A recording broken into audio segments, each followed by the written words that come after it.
Assalamualaikum warahmatullahi wabarakatuh.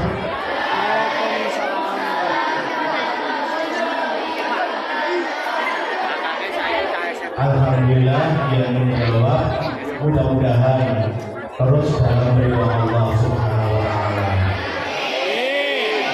Agar lebih semarak kita lanjutkan yang kedua. Assalamualaikum warahmatullahi wabarakatuh.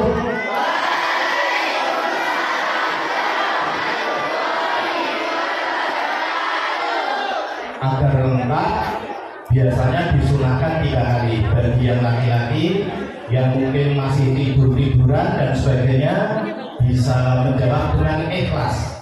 Assalamualaikum warahmatullahi wabarakatuh.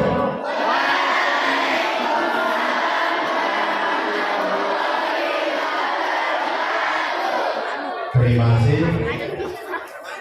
Alhamdulillah, alhamdulillah ya tanani.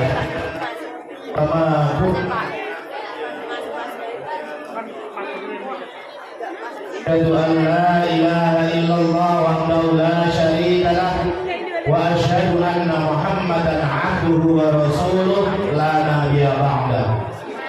Allahumma shalli wa sallim wa barik ala sayyidina Muhammad wa ala alihi wa ashabihi ajma'in. Qala Allah ta'ala fi kitabihil karim, subhanalladzi asra bi 'abdihi lailan minal masjidil haram ila al-masjidil aqsa alladzi barakna hawlahu linuriyahu min ayatina innahu huwas sami'ul basir. Al-ayat. Yang terhormat Bapak Kepala SMP di Satu Miri beserta jajarannya yang tidak bisa kami sebutkan satu persatu, keluarga besar dari SMP Negeri Satu Miri yang dirahmati Allah, serta anak-anakku semuanya. Bagaimana, apa kabar anak-anak?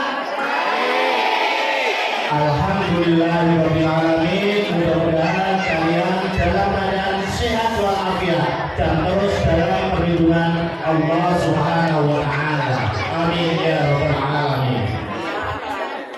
Salawat serta salam terus kami aturkan panjenengan semuanya, bahwa pada kesempatan kali ini Allah melalui Nabi Muhammad telah membimbing kita semuanya lewat salawat Nabi, dan mudah-mudahan kelak di yaumul qiyamah kita bisa mendapatkan bantuannya yang berupa syafaat dari Allah Subhanahu wa Ta'ala.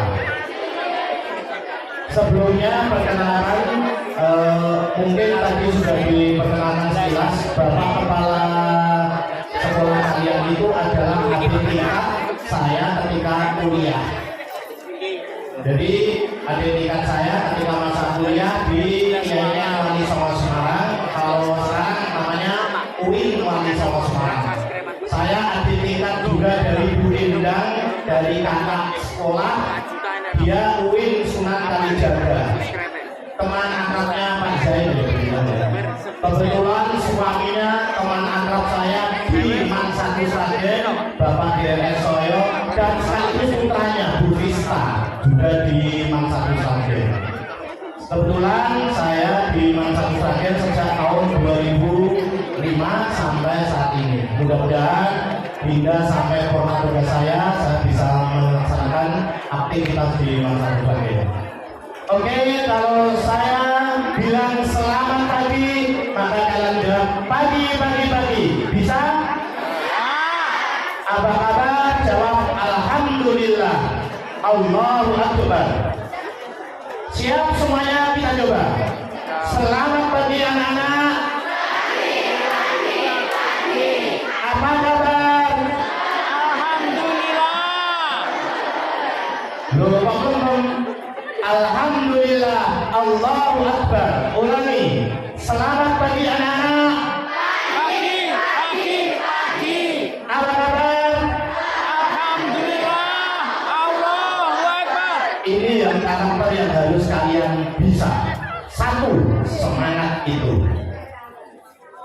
Jadi kalau ada orang berbicara, Anda harus respon. Itu yang penting. Anda punya semangat, keinginan tahuan.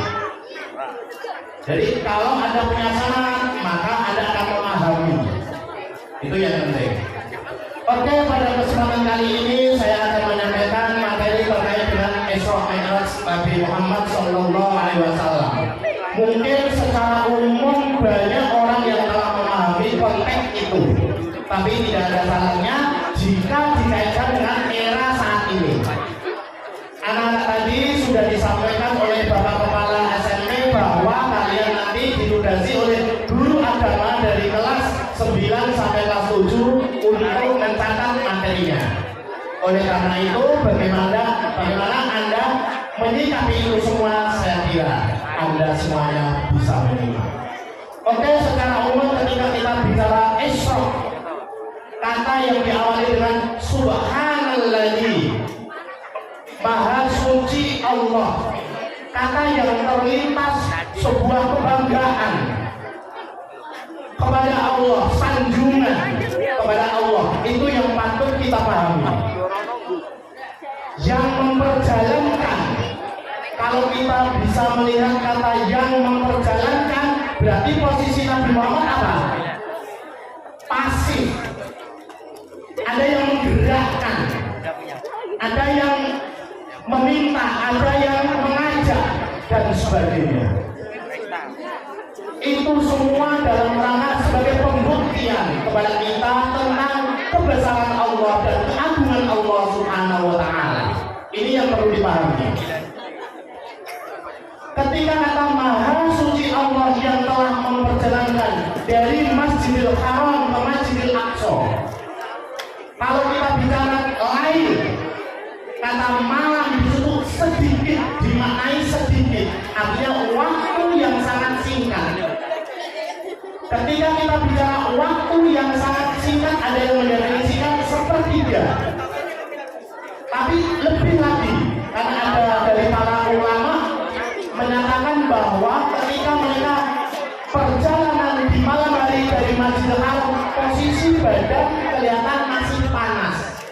Karena posisi di Masjidil Haram, masa itu adalah masa di mana suhu memang panas masa itu.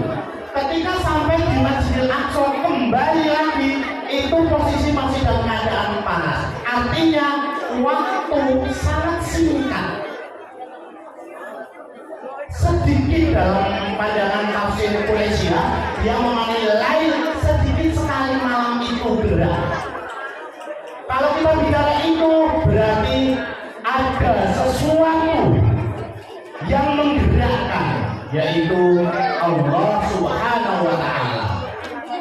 Dia menggerakkan atau memperjalankan Nabi dari Masjidil Haram ke Masjidil Aqsa. Ada sebagian lagi para ulama memaknai bahwa kenapa dari Masjidil Haram ke Masjidil Aqsa atau Palestina, maka orang dalam keadaan apapun, kalau bisa dimulai dari masjid dan akan berakhir di masjid pula. Harapannya itu. Ada lagi sebagian dari para ulama mendefinisikan tentang dari Masjidil Haram ke Masjidil Aqsa, bagaimana dia bisa perjalanan itu sangat singkat. Oleh karena itu, kita harus bisa memaknai itu. Tidak bisa dalam rangka logika intelektual, tapi perlu adanya logika keagungan Allah Subhanahu wa Ta'ala, logika kemahakuasaan Allah Subhanahu wa Ta'ala. Bahkan para pakar dari barat sampai meneliti sejauh mana perjalanan itu, sampai sekian triliunan, kalau dalam istilah lain pilah. Jadi tidak bisa didefinisikan dalam logika manusia. Maka dia menyebutkan tidak bisa digunakan dengan logika intelektual, tapi perlu digunakan logika keagungan Allah Subhanahu wa Ta'ala. Kemudian yang kedua, kata Mi'raj, perjalanan Nabi dari Masjidil Aqsa ke Sidratul Muntaha. Teks ayat itu dalam Al-Quran pada dasarnya tidak ada. Yang muncul hanyalah Aqsa. Akan tetapi perjalanan itu bisa dimaknai adik-adik semuanya, bahwa perjalanan dari Masjidil Aqsa ke Sidratul Muntaha naik langit dari satu sampai ke langit yang tertinggi. Di sana dimaknai bagaimana Allah memperlihatkan sebagian kecil linuriyahu min ayatina, memperlihatkan sebagian kecil dari keagungan Allah Subhanahu wa ta'ala. Ini loh kemahakuasaan Allah. Ketika di situ muncul pertanyaan dari sekian banyak, bahkan Nabi sendiri dari tahun satu langit pertama ke berikutnya, salah satunya contoh, Nabi Muhammad melihat orang yang menggaruk-garuk wajahnya, dirinya, terus menggaruk-garuk. Ya Jibril, apa yang saya lihat itu apa? Saya ingin tahu ya Jibril. Mereka adalah orang yang selalu berbicara tidak baik. Dia selalu bergumam kepada temannya, dia selalu bergunjing kepada temannya, dan lain sebagainya. Dia tidak mempedulikan saudaranya, dia mengacuhkan saudaranya, apalagi saudaranya yang miskin, yang tidak mampu. Dia sangat menjauhkan dirinya dengan mereka-mereka itu semua. Betapa takutnya Nabi Muhammad kepada umatku nanti. Ya Jibril, itulah saya perlihatkan sebagian kecil kepada kalian semuanya. Kemudian contoh lagi naik yang berikutnya, Nabi bertanya lagi, ya Jibril, kenapa ada orang yang selalu memotong lidahnya sendiri? Malaikat Jibril menjawab, ya Rasulullah, itu adalah sebagian dari orang-orang yang selalu memfitnah orang lain, orang-orang yang selalu berkata tidak sesuai dengan aslinya, orang yang selalu berkata dusta dan lain sebagainya. Kalau dalam istilah lain, munafik. Kalau dalam istilah lain, bahkan surga yang paling bawah adalah bukan diberikan kepada orang kafir, akan tapi adalah orang munafik. Paling bawah. Kemudian ada cerita lagi. Ya malaikat Jibril, kenapa ada orang yang tua renta? Dia sudah mengangkat kayunya dengan berat, tapi semakin lama bukan kayunya digunakan untuk dihindari atau diringankan atau dikurangi, tapi justru kayunya ditambah lagi, ditambah lagi, ditambah lagi. Apa itu ya Jibril? Jibril menjawab, itulah orang-orang yang menjadi pemimpin penegak keadilan. Tapi dia tidak melakukan keadilan itu dengan seadil-adilnya. Ketika dia posisinya menjadi jabatan tertinggi apapun, dia tidak menggunakan jabatan itu sebagai amanah. Dia tidak menggunakan jabatan itu sebagai tanggung jawab. Dia tidak menggunakan jabatan itu sesuai dengan porsi jabatannya, tapi justru menggunakan jabatan itu dengan ketidakadilannya. Bahkan sampai ada ayat dari Al-Maidah ayat 8. Ya ayyuhalladzina amanu kunu qawwamina lillahi syuhada'a bil qist wa la yajrimannakum shana'anu qaumin 'ala alla ta'dilu i'dilu huwa aqrabu littaqwa. Ketika kita bicara wala yajrimannakum shana'anu qaumin 'ala alla ta'dilu, janganlah karena kebencianmu terhadap suatu kaum engkau berlaku tidak adil. Dia posisi mengendalikan hakim, tapi ada yang tidak disukai, dia memberikan hukuman yang seberat-beratnya.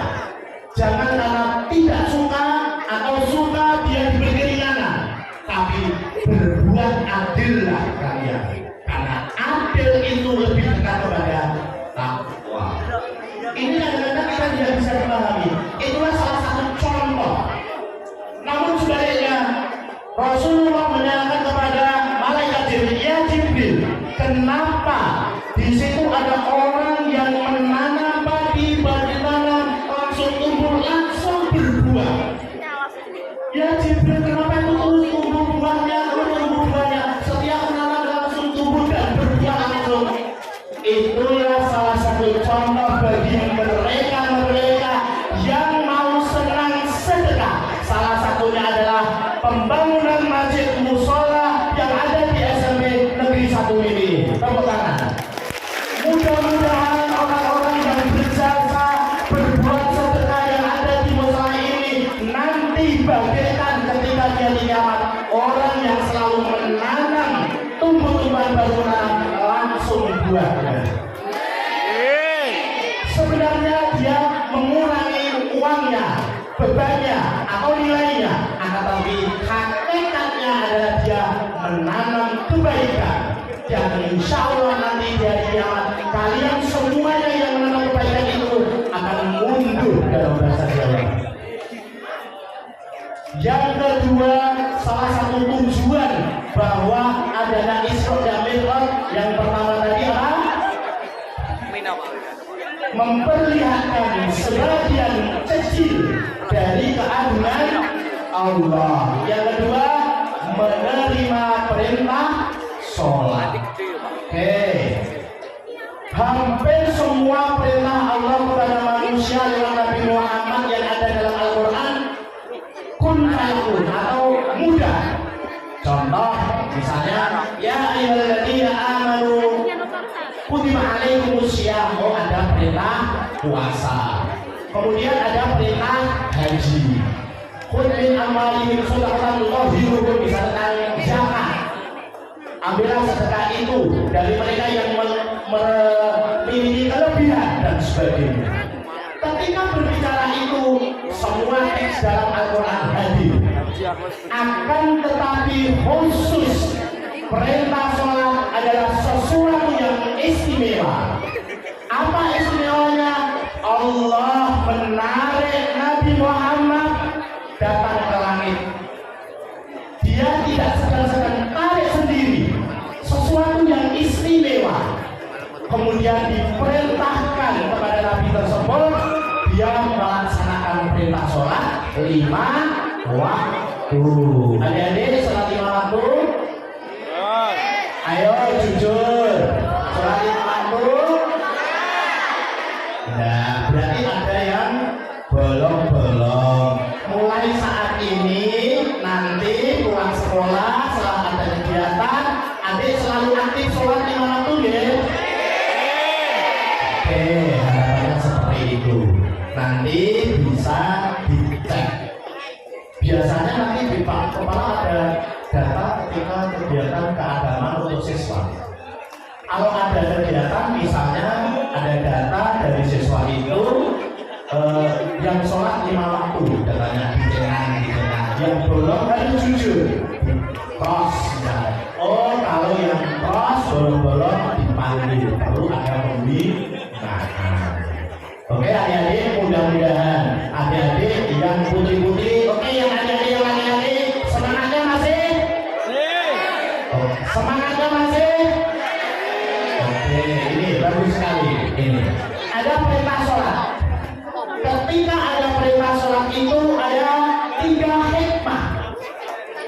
Apa hikmahnya? Yang pertama, bahwa sholat mengajarkan kepada kita tawadu, rendah hati. Ayo adik-adik dengan bapak ibu guru, tawadu dah. Taat pada perintah bapak ibu guru yang baik. Oke, sampai di rumah atau berangkat dari rumah, adik-adik pamit kepada kedua orang tuanya. Oke, itu salah satu perilaku baik. Sholat, kalau Anda sholat, maka di dalamnya mengajarkan rendah hati. Maka ketika sujud, kepala yang dihadirkan. Oke, sujud rendah. Kita berbuat sesuatu. Halo, masih bisa mendengar? Oke, terima kasih. Yang kedua, sholat mengajarkan kepada keikhlasan. Makanya kalau kita hadir, Allahu Akbar, Sudah. Orientasi semuanya hanya kepada Allah. Tidak ada orientasi kepada pacarnya. Oke, pacarku sholat tidak ya? Di mana tempatnya ya? Bukan itu. Tapi ikhlas dulu. Kalau ikhlas berarti salah satu indikatornya agar kita sholat ikhlas, khusyuk dalam sholatnya. Bagaimana khusyuk? Menghadirkan hati hanya kepada Allah Subhanahu wa Ta'ala. Oke. Yang ketiga adalah sholat mengajarkan kepada kita bagaimana kita mendapatkan ketenangan dalam hidup. Orang yang sudah terbiasa sholat mulai atau sholat wajib atau sholat sunnah, maka dia akan mendapatkan ketenangan hidup. Adik-adik masih dalam kondisi tidak tenang, masih biasa dalam kondisi tidak tenang. Adik-adik laki-laki masih dalam kondisi tidak tenang, maka biasakan sholat. Biasakan dalam kehidupan kita dekat dengan Allah melalui sholat itu. Maka endingnya apa? Ketika kita semuanya sudah melaksanakan sholat, maka dalam ayat Inna sholata kanat 'alal mu'minina kitaban mawquta, di situ waktu sudah ditentukan. Kalau sudah ditentukan berarti mengajarkan kepada kita apa? Disiplin. Oke, di sini ada siswa yang terlambat Bapak Ibu. Ada yang siswa terlambat berarti dia tidak disiplin. Berarti mereka belum mengamalkan inna sholata kanat 'alal mu'minina kitaban mawquta. Di sana mengajarkan kepada kita semua, oh ternyata kenapa kita kalau sholat itu ya tepat waktu. Oke, tapi juga dengan ekstrim. Ada aktivitas yang pada dasarnya harus diselesaikan, tapi kemudian malah sholat. Akhirnya tanggung jawabnya malah berkurang. Selesaikan dulu. Makanya dalam sholat itu ada jatuh tempo, waktu antara jam sekian sampai jam sekian. Artinya tidak harus kita ekstrim, tapi awal itu lebih baik jika memang kita tidak ada aktivitas yang menunjukkan tanggung jawab. Contoh yang kedua, makna dari sholat. As-sholatu tanha 'anil fahsya'i wal munkar.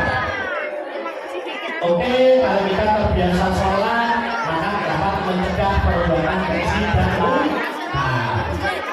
Banyak perbuatan yang dilarang oleh Allah. Oke, anak-anak ini, ayo saya tanya, kalian apakah pernah satu kali saja misalnya minum minuman keras?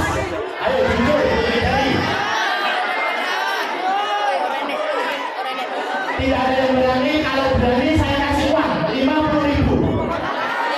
Ayo jujur. Ayo siapa yang berani tunjuk jari? Ayo mas yang mana? Tidak apa-apa. Tidak apa-apa yang belum lari mau dikasih. Berarti tidak berani ya sudah. Minimal Anda sudah jujur. Itu membangun karakter. Oh, karakter kita harus terbiasa jujur. Kenapa? Oke, ditanya dulunya, dikasih tugasnya, berarti kita melaksanakan jujur. Ibu, mohon maaf saya belum melaksanakan tugas Ibu karena tadi malam ada kegiatan seperti ini. Jujur dulu. Bu, kalau saya baru mengerjakan bisa enggak? Langsung komunikatif. Gitu. Kalau kalian misalnya terlambat, oke, Ibu saya terlambat karena banyak bocor. Jujur dulu. Yang penting jujur dulu. Ketika nanti misalnya ada resiko dipermasalahkan kemudian dihukum, jadikan hukuman itu adalah sebagai kekuatan yang kalian miliki. Contoh kok, hukumannya apa? Oke, menulis bismillah misalnya 10 kali atau 50 kali. Ya Allah, melalui tulisan bismillah mudah-mudahan hamba semakin dekat dengan Engkau ya Allah. Anda berdoa ini saja. Kalau Anda disuruh lari lapangan misalnya, ya Allah, melalui hukuman ini mudah-mudahan fisik saya menjadi sehat, fisik saya menjadi kuat. Jadi jadikan ketika kalian ada hukuman, yang penting kalian sudah jujur, langsung kandungan itu mesti dalam rangka kekuatan. Ini yang harus dipahami. Kemudian ada awalu ma yuhasabu fi yaumil qiyamati shalah wa in shallaka shallaka sayyidul amali wa in fasada fasada sayyidul amali. Amal yang pertama dihisab di hari kiamat nantinya adalah sholat. Jika sholatnya baik, maka seluruh amalnya akan dinilai baik, dan jika sholatnya buruk, maka seluruh amalnya juga akan dinilai buruk. Tapi Anda tidak usah risau. Anda sebagai hamba punya modal. Apa itu? Istighfar. Astaghfirullah.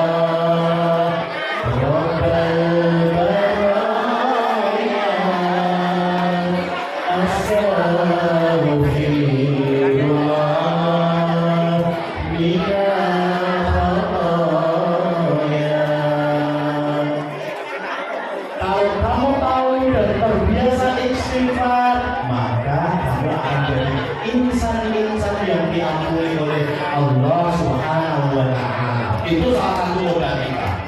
Oke. Kemudian ketika kita bisa mengenai tentang Isra Mi'raj, maka kita bisa mengambil kesimpulan bahwa Isra Mi'raj itu adalah maunya Allah. Perlu dicatat, bukan maunya Nabi Muhammad, bukan maunya hamba kita, tapi maunya Allah Subhanahu wa Ta'ala. Oleh karena itu perlu kalian tahu bahwa Allah mengingat apa yang kita mau. Oh seperti ini. Misalnya adik-adik dipanggil oleh gurunya, maunya guru apa? Dan kita ikuti. Adik kesini adik. Oke, datangi. Ini yang harus kita amalkan, maunya Allah. Maka seorang Rasul pun, Nabi pun akan mengikuti perintah Allah itu. Ini yang perlu dipahami. Oke. Kemudian yang kedua, bahwa ada dua proses dalam penciptaan alat raya. Yang pertama Auliyah, yang kedua Robbaniyah. Alat raya dengan segala macam isinya semuanya bagus. Ayo kita pahami.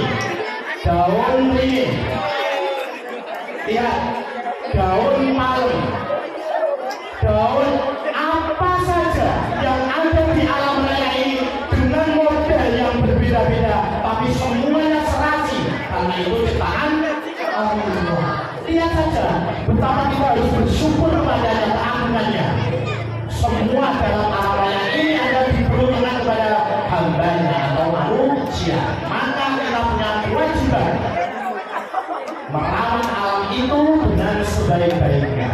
Ketika alam yang baik, gunung yang baik, laut yang baik, kok menjadi tercemar, gunung menjadi melotot, gunung menjadi apa itu rusak dan sebagainya, maka itu salah satu perbuatan manusia. Sebagaimana Ar-Rum ayat 41. Kalau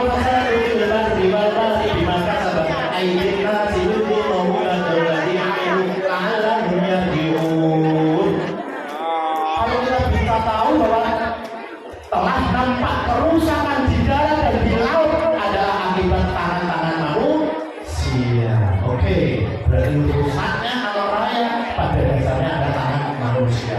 Contoh kalian ketika makan, yang sampah tidak diletakkan pada sampah. Ini misalnya ada plastik tidak diletakkan di tempat sampah. Berarti salah satu praktek dari Ar-Rum 41. Padahal kita harus menjaga lingkungan. Gitu. Bisa dipahami. Kalau kita bisa memahami salah satu hal. Tadi ada aku Maulana ya Sami'ul Du'a, Maulana ya Maulana ya Sami'ul Du'a. Ya tadi orangnya ganti baju. Oke, semuanya saya sampaikan. Ada yang sedang musik, ada penyanyi ini selain yang sholat tadi itu dari dulu. Ya